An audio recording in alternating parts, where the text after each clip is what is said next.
Geng, gue dapat kiriman cerita lagi dari salah satu subscriber setia channel ini. Cerita ini dikirim sama seseorang yang minta disamarin namanya jadi Dika.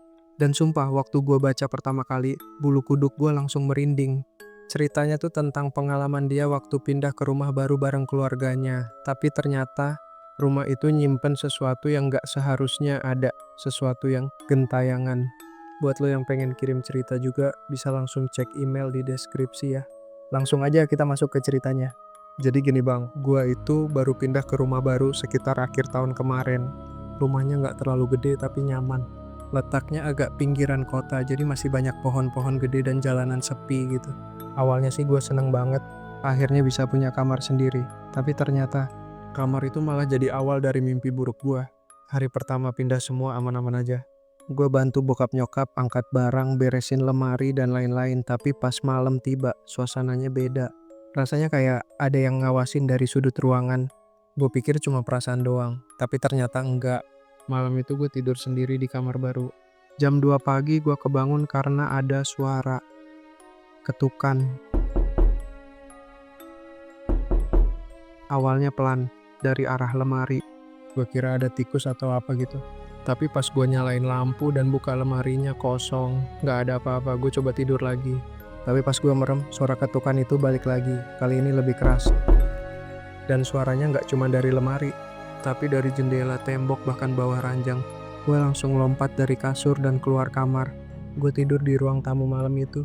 Besok paginya gue cerita ke nyokap, tapi ya, standar. Katanya mungkin gue kecapean atau belum biasa sama suasana rumah baru. Tapi gangguan itu terus berlanjut.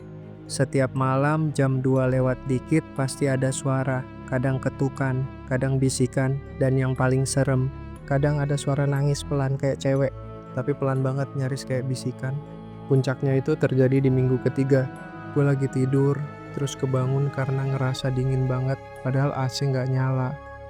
Pas gue buka mata, ada sosok bayangan tinggi, berdiri di pojok kamar. Gue nggak bisa gerak, badan gue kaku. Kayak ketindihan, tapi mata gue melek. Bayangan itu pelan-pelan jalan ke arah gue. Dan waktu dia deket banget, gue lihat mukanya. Pucat, matanya bolong, rambutnya panjang acak-acakan, dan dia ngeluarin suara cekikikan pelan banget. Pas gue bisa gerak, gue langsung teriak dan lari keluar kamar. Nyokap bokap panik, semua bangun. Tapi waktu mereka cek kamar gue, gak ada apa-apa. Tapi ini yang paling aneh. Di tembok kamar gue, ada bekas tangan. Bekas telapak tangan kecil warna hitam. Sejak malam itu gue gak berani tidur di kamar. Gue tidur bareng adik gue di ruang tengah. Tapi gangguannya gak berhenti. Suatu malam adik gue kebangun. Dia bilang, "Kak, ada yang nangis dari kamar kita." Gue langsung melek.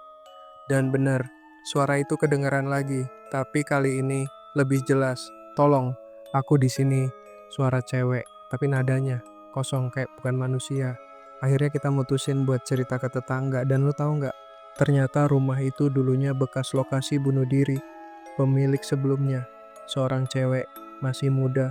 Dia depresi, katanya sering ngurung diri di kamar itu. Dan ya, lo bisa tebak sendiri. Gue langsung ngomong ke bokap buat panggil orang pintar. Kita datengin seorang ustadz buat rukyah rumah itu. Dan waktu rukyah dimulai, baru kelihatan seremnya.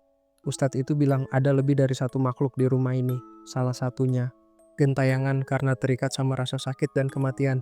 Dan dia paling suka muncul di kamar gua karena itu kamar si cewek dulu. Waktu rukyah banyak kejadian gak masuk akal. Gordon gerak sendiri, lampu kedip-kedip, dan suara nangis itu muncul. Padahal semua orang ada di ruang tengah. Setelah rukyah, alhamdulillah gangguannya mulai berkurang. Tapi sampai sekarang, kadang gua masih dengar suara ketukan itu, pelan, dari arah lemari. Dia belum pergi sepenuhnya. Gila ya Gen. Cerita dari Dika ini bikin gue merinding dari awal sampai akhir.